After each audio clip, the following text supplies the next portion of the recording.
ঘর দেখা যায়। এই ঝড়ের কবল থেকে বাঁচার জন্য মেয়েটি ওই ঘরের দরজায় কড়া নেড়ে সাহায্য চাইল। একজন টকবগে যুবক ছেলে ঘরের ভেতর থেকে দরজা খুলে সেই সুন্দরী মেয়েটাকে আশ্রয় দিল। এদিকে দিন পেরিয়ে রাত হয়ে যাচ্ছে, কিন্তু ঝড় বৃষ্টি থামার কোনো নামগন্ধ নাই। এমন সময় মেয়েটি দেখতে পেল সেই যুবক ছেলেটি তার হাতের আঙ্গুল মোমবাতির আগুনে পুড়াচ্ছে। এই দৃশ্য দেখে মেয়েটি প্রচন্ড পরিমাণে আশ্চর্য হয়ে বলতে লাগলো, হায় হায় সর্বনাশ, এটা কি মানুষ নাকি অন্য কিছু?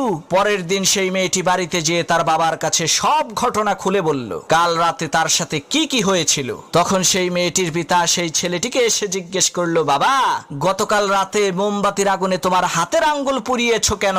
তখন সেই ছেলেটি বলতে লাগলো, চাচা, প্রচন্ড ঝড়ের রাতে আমার এই নির্জন ঘরের মধ্যে আপনার সুন্দরী মেয়েটাকে দেখে আমার মনের মধ্যে কুপ্রবৃত্তি চলে আসলো। তখন আমি আমার হাতকে মোমবাতির আগুনে পুড়িয়ে মনকে বোঝালাম, ওরে মন, এই দুনিয়ার